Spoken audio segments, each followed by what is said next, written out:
within the National Solid Waste Management Authority and its regional bodies. His leadership has been deeply felt.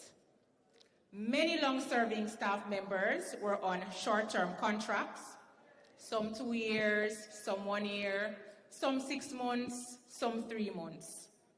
This is no more, as many have now been regularized and brought into permanent establishment. For these employees and their families, this represents not just an administrative reform, but greater stability, dignity, job security, and peace of mind. No longer do they have to worry about how long they will be on contract break before returning to work. This evening, we acknowledge and appreciate that kind of leadership which looks beyond systems and structures, but to the people who serve them. Ladies and gentlemen, it is therefore my distinct honor to invite our Prime Minister and keynote speaker, Dr. the Most Honorable Andrew Holness, to bring remarks.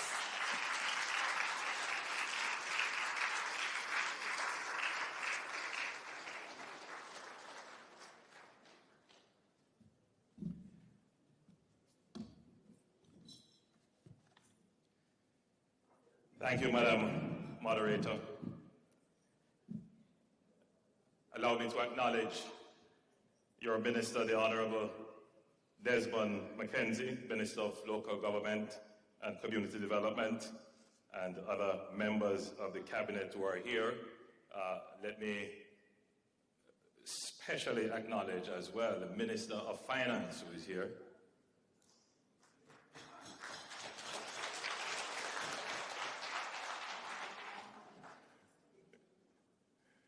Minister Donovan Williams, Mrs. Natalie Nita Garvey, Member of Parliament and spokesperson on local government representing the Leader of the Opposition, Mrs. Marsha Henry Martin, Permanent Secretary in the Ministry of Local Government and Community Development, Chairman of Municipal Corporations who are here. I notice the Mayor of Kingston and St. Andrew is here. And I also did not see our Minister of State in the Ministry of Foreign Affairs, the Honorable Alanda Terrelong. Normally I would be used to you at the head table, sir, but I was about to mention that you are in bad company.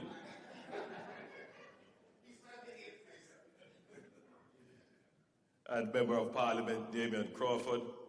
I'm surprised by the very high level of government representation that has turned up today.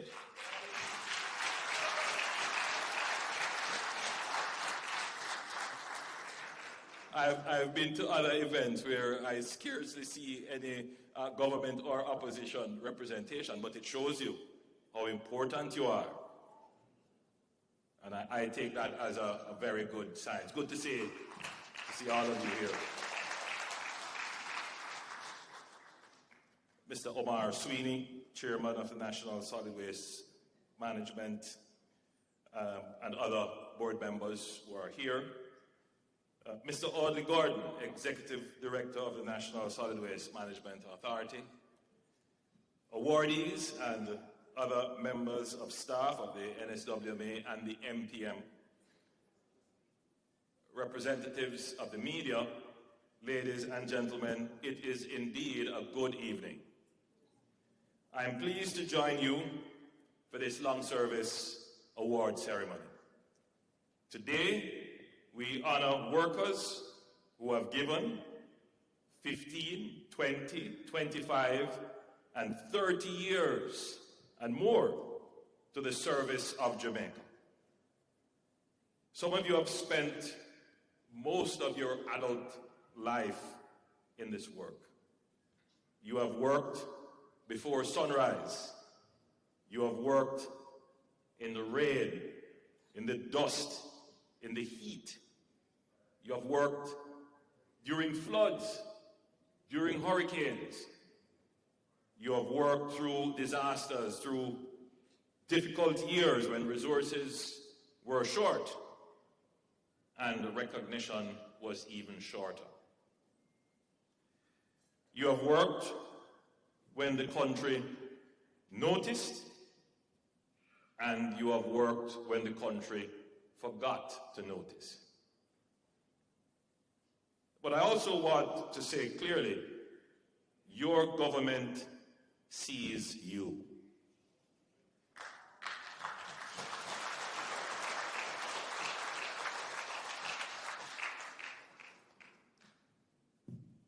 Your Prime Minister sees you.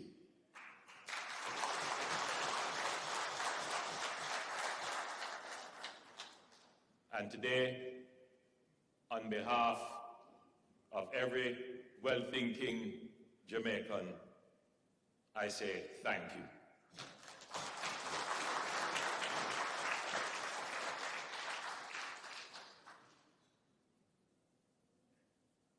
Public sanitation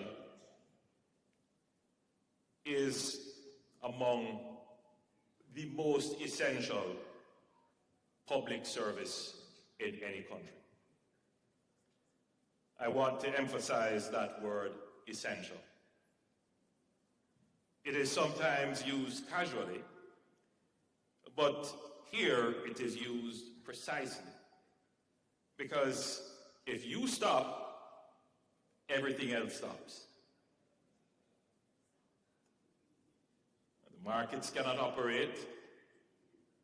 The tourists begin to complain. The hospitals face higher burden, and the country smells of neglect. Public sanitation protects public health. It protects our children. It protects our schools, our homes, our businesses, our tourism product, but most importantly, our national image. A visitor may come to Jamaica for the beach, the music, the food, or the warmth of the people. But they will leave with an impression of our country if your work is not effectively done. So, the work you do has significant national value. It has economic value, it has health value, but it has human value. It speaks to the dignity of the country. That's what it comes down to. The dignity of us as a people. And that shows how important your work is. For those receiving awards for 15 years of service, you are now among the firm foundation of this organization. You have stayed long enough to know the work like the back of your hand. It is now in your bones, as they would say, a part of you. You have seen the pressure, and you haven't cracked under the demands. The early mornings and the hard days, you are stronger for it. For those at 20 years, you have given consistent service across seasons, administrations, disasters, and changes in leadership. Institutions survive because people like you keep turning up. To put it this way, if tomorrow all the people who served 20 years or more decided I'm not coming to work, and I'm not encouraging that,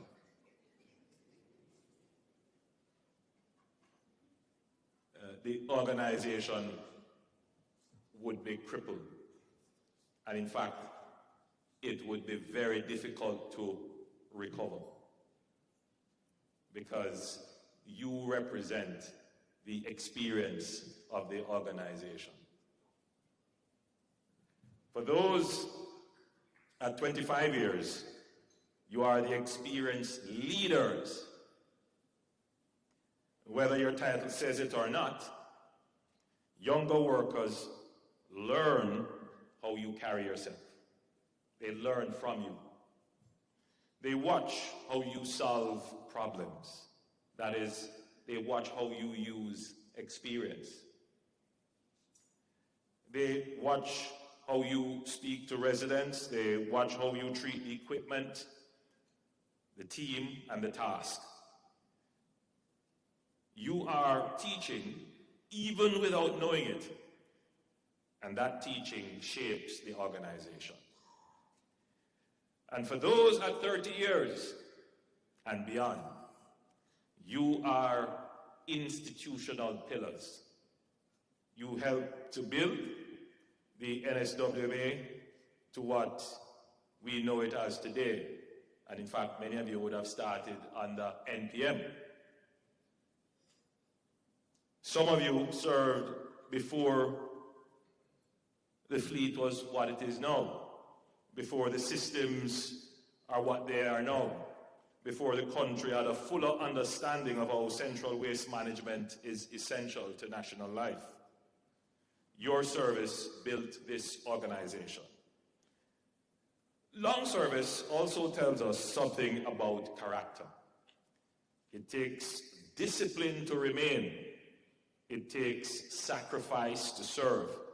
It takes loyalty to give decades of your labor to work that is demanding and too often underappreciated. Many of you have families who have also carried the weight of your service. They have adjusted to your hours. They worried when you worked through storms. They understood when duty called. So today, I also salute your families. Their support helped to make your service possible.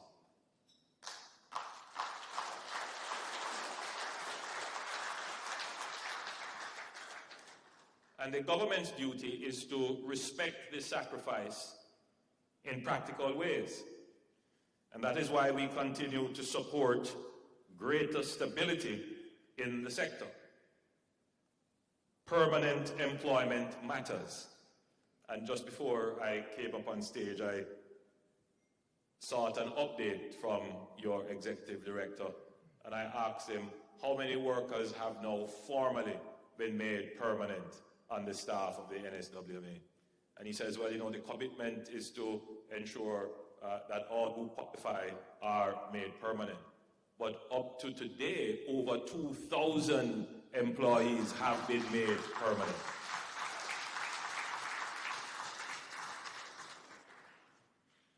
So it's not just talk, it's substance. And it is a genuine show of how much we value and respect you. It gives workers a stronger footing. It gives families more certainty.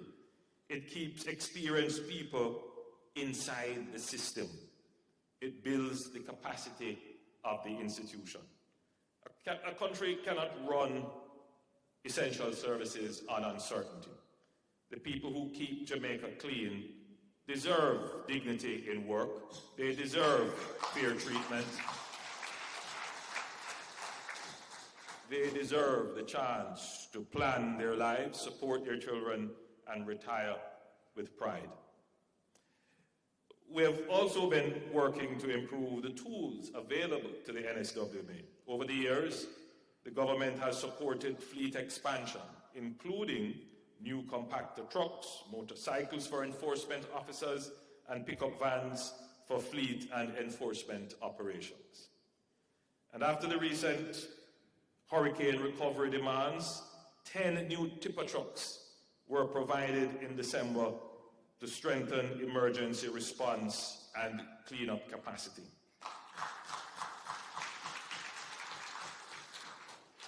That investment matters because waste management becomes even more urgent after a disaster. Fallen trees, broken furniture, damaged zinc, spoiled goods, blocked gullies, and bulky waste can quickly become a second emergency after the first emergency has passed. Jamaica learned that after Hurricane Melissa, recovery is about roofs, it's about water, electricity, healthcare, and schools, but it is also how quickly we can clean the community and remove debris, because it becomes a health risk, and it also blocks connectivity, traps communities, breeds vectors, and therefore a strong health risk. And therefore, what we learned after Hurricane Melissa is that we have to develop the capacity not just to deal with everyday municipal waste, but to deal with the debris that a massive hurricane can generate. And we had to deal with it, and deal with it very quickly. And I want to commend the NSWMA for how they have managed to remove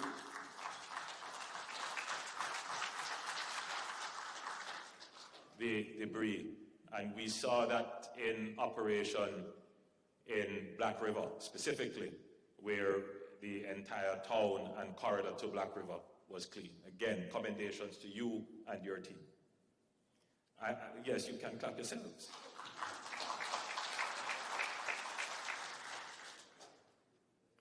So, the NSWMA sits right at the intersection of national recovery and the hurricane response. In fact, the NSWMA is a first responder to the disaster. As we enter the hurricane season, preparedness must now guide action. This week, the NSWMA launched Operation Calm. Yes, another acronym. But acronyms are important to quickly convey a particular strategy or effort. Yes, we're always launching operations to expedite sanitation efforts or to clean. Almost every year we have a bulky waste removal exercise. And I can tell you, being a member of parliament myself, that we do a bulky waste exercise in our constituency maybe 3 times a year. And maybe a week after it was done, it is as if it was never done. I mean, you know that we will clean today. We will send out notices that the truck is coming. Residents will put out their bulky waste. We will go through, we'll clean up. And you feel good that, yes, we have done the cleaning. And then the very next day, on the same road, someone else will come and they will put out a couch, a TV. Or they will call you and say, MP, oh, you never sent the truck. That time they know the truck came, you know. But the strategy is to turn it around on you. And then you say to them, no, but the truck came. And they say, but MP, I didn't see it. Send it again. You know it. Because you are the ones we have to call and say, go to this housing scheme or go to this road. So, the NSWMA has launched Operation Calm, an effort aimed at clearing flood-prone communities of bulky and solid waste, advising residents of their responsibilities, using community leadership networks, and maintaining a visible presence in those communities throughout the season. This is born of the learnings, the experience of Hurricane Melissa. So let's not wait until the flood takes the debris and deposits it in the drains and roadways. Let's try and clear the debris before the floods come. An important part of the operation is advising residents of their responsibility. So there will be a significant public education campaign attached to Operation Calm. That is the right approach. Preparedness saves lives. A blocked drain can flood a home. A pile of waste can become a hazard. A community that waits until the rain starts has already lost time. So I urge citizens to work with the NSWMA to put outside the waste from your home in a proper fashion. And I have noticed in almost all communities across Jamaica, from inner city communities to upscale communities, that somehow the residents feel that once they have taken the waste past their gate and they have left it in a container or tied in a bag outside their gate, it is no longer their responsibility. It's the strangest thing. You will drive through a community and you will see the most well-appointed house, the best manicured lawns, the well-put-together buildings, but very little attention paid to securing the waste that they have disposed of. It is left at the mercy of stray animals, of the wind, of persons of unsound mind, to take that and to have it strewn all over the streets. Plastics are allowed to be thrown everywhere. And then, of course, the view is that the NSWMA will come and clean and collect all of this, because that is the role of the sanitation worker. Yes, it is the role of the sanitation worker to clean the streets, pick up the garbage, but it is your civic duty to ensure that your waste is properly bagged and securely contained where it cannot be disturbed and create a further public nuisance or health nuisance.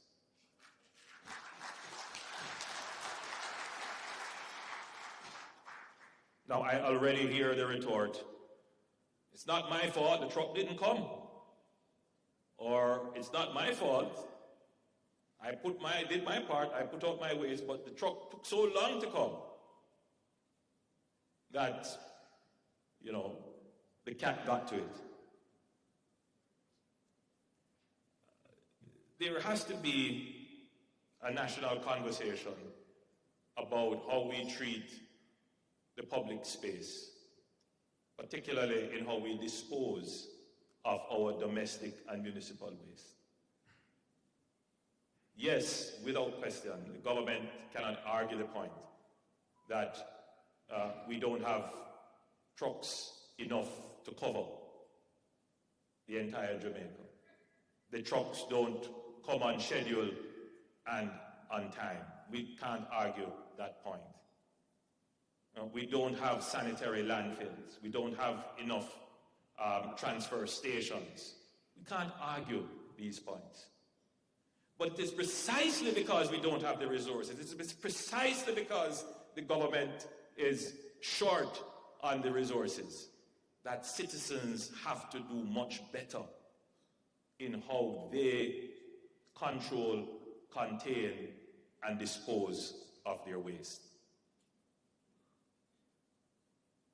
It is not, therefore, an excuse. There are laws regarding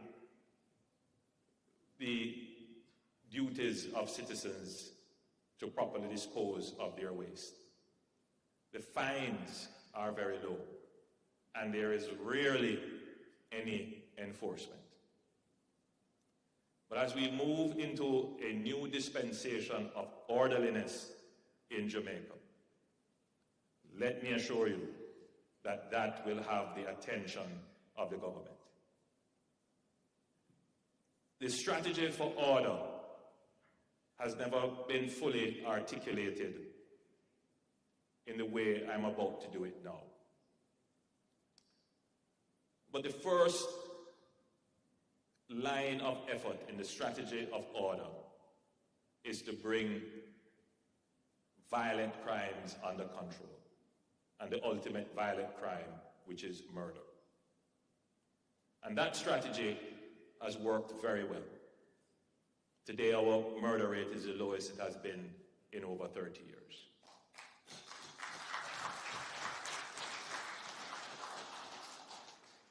And we have been doing that for 4 years now. So it's not a one-off event. It is a strategy executed almost now for a decade, which is bearing fruit. That strategy is then followed up by order in public spaces.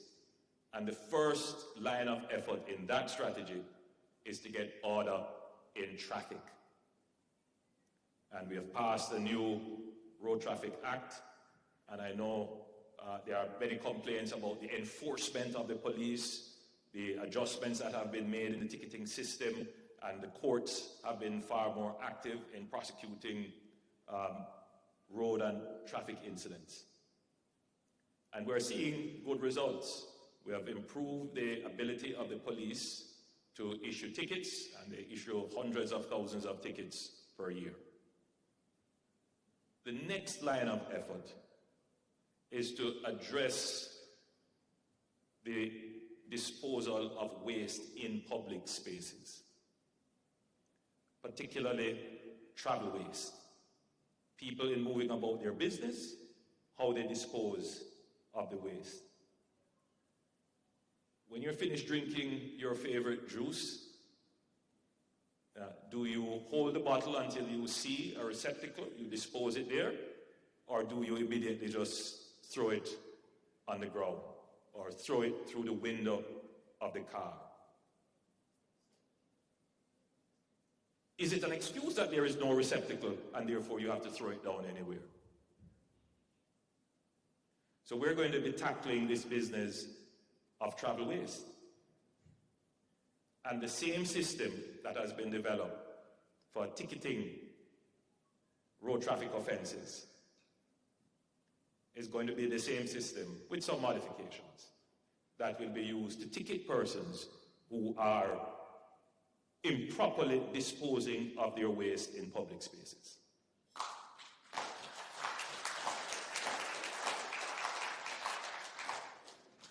I've been at these platforms long enough, making these controversial statements long enough to know when they are not immediately understood or accepted.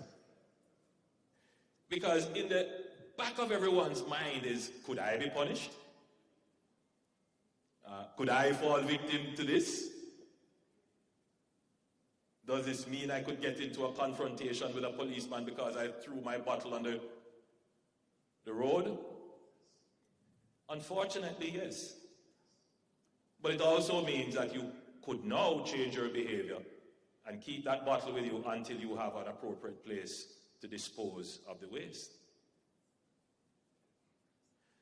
The society can't improve unless we all agree to change our behavior. And it is the last thing for me to want to do to stimulate behavior change by enforcement of some punitive action. We would much rather stimulate behavior change by reasoning with you, as I'm doing now, pointing out to you that your behavior is inimical to your own interest. And that if we agree to change the way in which we behave, the quality of life that we experience would improve. So I am not here threatening greater penalties. That's not what I'm doing. What I'm trying to do is to get you to think about how we can achieve the better Jamaica that we all want. Unfortunately, sometimes when we speak about the better Jamaica, it is as if the better Jamaica is going to happen to you by some miracle, and not you creating the better Jamaica by changing your action. So I hope I have stimulated some thoughts on that. These things don't get covered or carried in the media because they're not controversial maybe enough or newsworthy enough. But these are the important things that should occupy our news space. These are the things that are far more important to the life that we enjoy. The simple thing, can you imagine if every child, if every taxi operator, if every motorist, every cyclist, everyone in the market were to decide, without any form of enforcement, that I am not throwing my plastic bottle on the street. I'm going to wait until I find an appropriate place. How much cleaner Jamaica would look without the expenditure of one additional dollar. The question is, how do we get this done? It has to be public education, and it has to be a bit of enforcement. And there are those who feel it will never happen until they go to other countries and see that other people do this second nature quite naturally. That other people would feel offended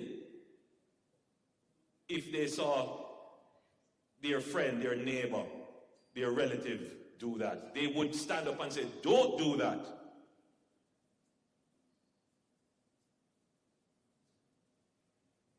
It tells what has happened to our society. That it has become normalized to throw our waste in the public space. It's no longer an indignation to us. And that is what we have to do when we say we need to change the values of the society. Because it was not always that way in Jamaica. Bits of paper lying on the ground, pick them up, pick them up. That was the basis of it, starting in our schools with our children. Our parents couldn't see us do that and not say anything. But now nobody says anything. So we need to get back to that time when cleanliness was seen as next to godliness. I'm preaching, and amen would be sufficient at that point.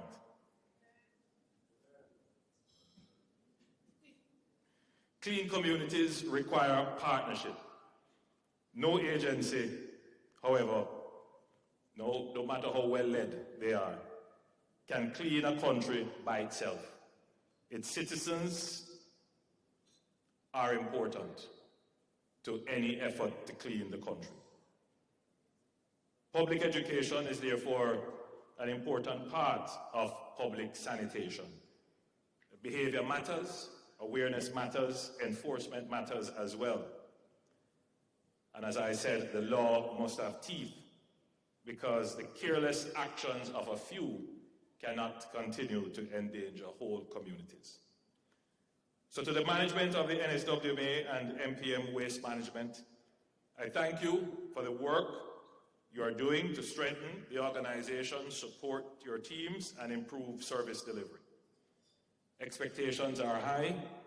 The public is often impatient. Nevertheless, you must continue to raise the standards. To the awardees, today belongs to you.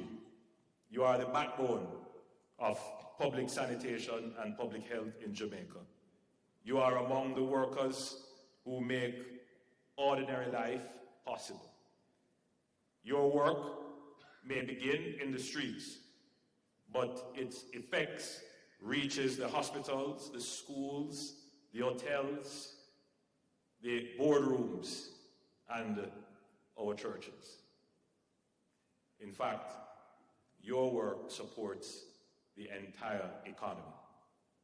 I want every awardee here to leave with a full sense of pride You chose service. You stayed the course. You helped to keep the country clean, safe, and functional. The government will continue to support the NSWMA and its workers. We will continue to support better systems, better tools, and stronger workforce stability. And we will continue to affirm the dignity of your labor, because every honest worker who serves Jamaica deserves respect. Congratulations and thank you.